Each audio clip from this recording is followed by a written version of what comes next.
Hello friends, welcome to GCM institute. आज की video में हम कवर करने जा रहे हैं Indian economy multiple choice questions का पार्ट 5। पिछले 4 पार्ट देखने के लिए आप यूट्यूब पे जीसीएम इंस्टीट्यूट का पेज विजिट कर सकते हैं।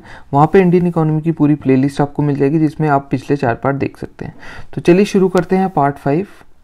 हमारा पहला क्वेश्चन है, which of the following sets belong to central tax. इनमें से कौन सा सेट जो है ऑप्शंस में ये सेंट्रल टैक्स को बिलोंग करता है। ऑप्शंस है हमारे पास excise duty, sale tax and custom duty, excise duty, custom duty and income tax, custom duty and house tax, या फिर option number 4 customs duty, entertainment tax and income tax.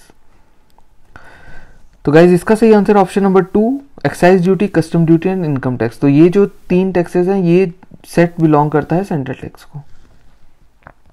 Next question है, per capita income is maximum in which of the following states in India. इनमें से कौन सी states की per capita income जो है वो मैक्सिमम है।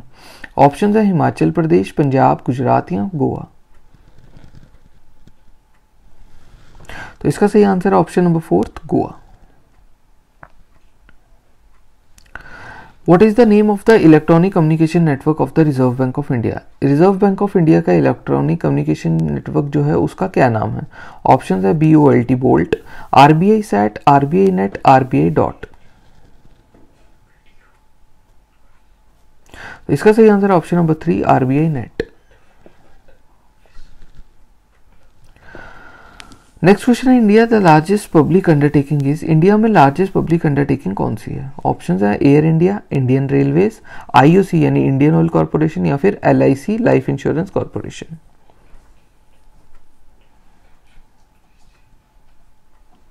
तो इंडिया की लार्जेस्ट पब्लिक अंडरटेकिंग जो है वो है इंडियन रेलवेज।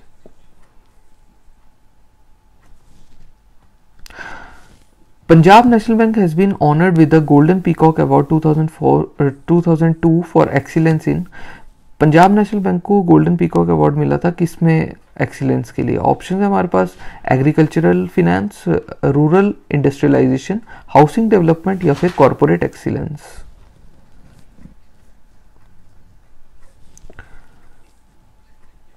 तो इसका सही आंसर है option number 4 corporate excellence. Which of the following is not in the infrastructure sector. इनमें से कौन सा इंफ्रास्ट्रक्चर सेक्टर का पार्ट नहीं है। ऑप्शन है हमारे पास power generation, construction of roads, food production, या फिर एक्सपेंशन ऑफ एयरपोर्ट्स। तो ऑप्शन नंबर 3 फूड प्रोडक्शन जो है वो इंफ्रास्ट्रक्चर सेक्टर का पार्ट नहीं है। In the budget figures of the government of India fiscal deficit is. Government of India के बजट फिगर्स में फिस्कल डेफिसिट जो है वो क्या है। ऑप्शन है total expenditure minus total receipt, revenue expenditure minus revenue receipts, capital expenditure minus capital receipts plus market borrowings, sum of budget deficit and government's market borrowings and liabilities.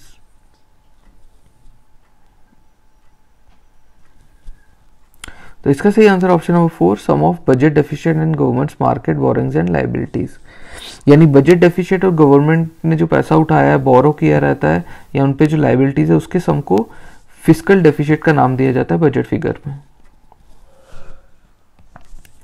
Which state has the lowest per capita income in India. अभी भी हमने इसी video में देखा था कि highest हमसे पूछा गया था कि मैक्सिमम पर कैपिटा इनकम जो है वो किस स्टेट का था, जिसका आंसर की गोवा था। अब हमें पूछा गया कि पर कैपिटा इनकम लोएस्ट किस स्टेट का है। तो ऑप्शंस में हमें दिया गया है बिहार, उड़ीसा, राजस्थान, या फिर गुजरात।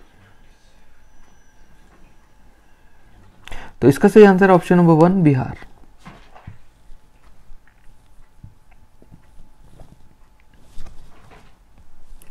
नेक्स्ट क्वेश्चन देख लेते हैं। नेक्स्ट क्वेश्चन है आपकी स्क्रीन पर, which authority decides about the state share in central taxes. इनमें से कौन सी अथॉरिटी है जो कि ये डिसाइड करती है कि सेंट्रल टैक्सेस में स्टेट को भी शेयर मिलेगा। ऑप्शन है हमारे पास finance commission, planning commission, election commission, या फिर फिनेंस मिनिस्ट्री।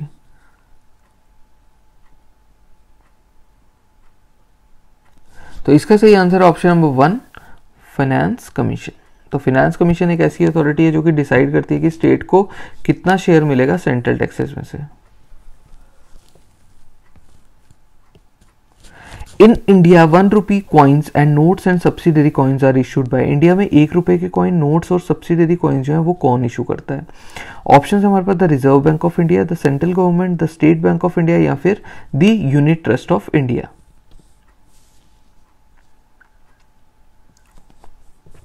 तो 1 रुपए के नोट और कॉइन और बाकी सब्सिडरी कॉइन जो इशू करता है वो है option number 2 the central government.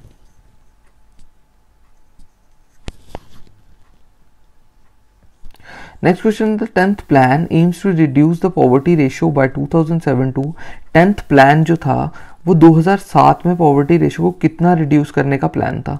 Option है हमारे पास 10%, 30%, 20% या 5%। तो 2007 की एसएससी सीजीएल की सीटिंग का आया हुआ क्वेश्चन है, इसीलिए यहाँ पे 2007 का डेटा है कि 10th प्लान के अकॉर्डिंग पॉवर्टी रेशियो को कितना रिड्यूस करने का प्लान था। तो इसका सही आंसर था ऑप्शन नंबर 4 5%। नेक्स्ट क्वेश्चन देखते हैं, the total number of nationalised banks in India is, India में टोटल नेशनलाइज्ड बैंक जो है वो कितने हैं? ऑप्शन है हमारे पास 14, 19, 12 या फिर 30।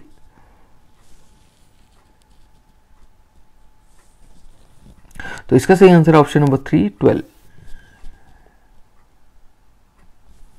द फेमस स्लोगन गरीबी हटाओ remove poverty was launch during the, जो गरीबी हटाओ स्लोगन था वो कब लॉन्च हुआ था? ऑप्शंस में हमारे पास फर्स्ट 5 ईयर प्लान जो कि 1951 से 1956 का था, थर्ड 5 ईयर प्लान जो कि 1961 से 1966 था, फोर्थ 5 ईयर प्लान जो कि 1964 से 1966 के बीच था, या फिर फिफ्थ 5 ईयर प्लान 1974 से 79 के बीच।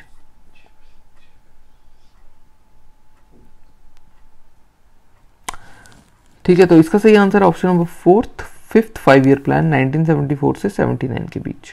तो गरीबी हटाओ स्लोगन जो था वो लॉन्च हुआ था फिफ्थ 5 ईयर प्लान में। Which of the following has the sole right of issuing currency except 1 rupee coins and notes in India? तो इनमें से कौन सी अथॉरिटी है जिसके पास राइट है करेंसी इशू करने का 1 रुपए के कॉइन और नोट्स को छोड़ के? ऑप्शन है हमारे पास the government of India, the planning commission, the State Bank of India या फिर the Reserve Bank of India. तो इसका सही आंसर है option number 4 the Reserve Bank of India.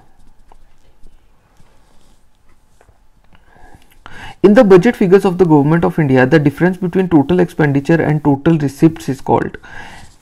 Budget figure जो देती है गवर्नमेंट ऑफ इंडिया उसमें टोटल एक्सपेंडिचर और टोटल रिसिप्ट का जो डिफरेंस होता है उसे क्या कहा जाता है? ऑप्शन है हमारे पास fiscal deficit, budget deficit, revenue deficit या फिर करंट डेफिसिट। तो इसका सही answer option number 1 fiscal deficit. Next question है, India biggest nationalise enterprise today, India की सबसे बड़ी नेशनलाइज एंटरप्राइज आज के टाइम पे कौन सी है? ऑप्शंस में है हमारे पास the Indian Railways, the Indian commercial banking system, the Indian power sector, the Indian telecommunication system. तो इंडिया की सबसे बड़ी नेशनलाइज एंटरप्राइज जो है वो है द इंडियन रेलवेज।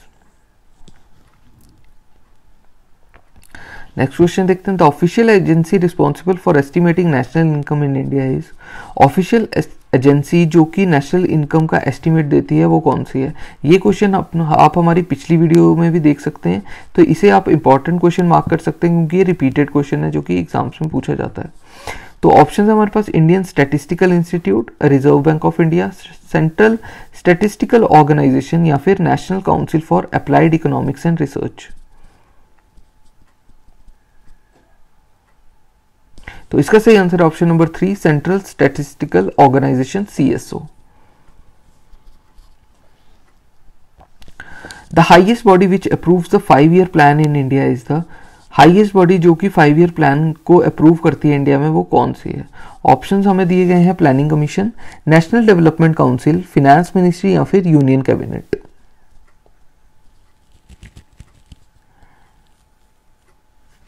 तो इसका सही answer option number 2 national development council. आज की वीडियो का लास्ट क्वेश्चन देख लेते हैं, RBI does not transact the businesses of which state government, RBI जो है वो किस स्टेट गवर्नमेंट के बिजनेस की ट्रांजैक्शन नहीं करती है? यानी उनके साथ ट्रांजैक्शन नहीं करती है कि स्टेट गवर्नमेंट के साथ। ऑप्शन है हमारे पास नागालैंड, जम्मू एंड कश्मीर, पंजाब या असम। तो इसका सही आंसर है option number 2, Jammu and Kashmir. ठीक है गाइस, तो ये था आज की वीडियो का लास्ट क्वेश्चन। अगर आपको आज की वीडियो और हमारा एफर्ट अच्छा लग रहा हो तो जेसीएम इंस्टीट्यूट का यूट्यूब पेज है, विजिट कीजिए, लाइक शेयर और सब्सक्राइब कीजिए। जेसीएम इंस्टीट्यूट के पेज पे आपको और भी प्लेलिस्ट मिल जाएंगी जो कि एसएससी, रेलवे और गवर्नमेंट एग्जाम्स के पॉइंट ऑफ व्यू से काफ़ी इंपॉर्टेंट है, तो आप जाके देख सकते हैं। Thank you for watching.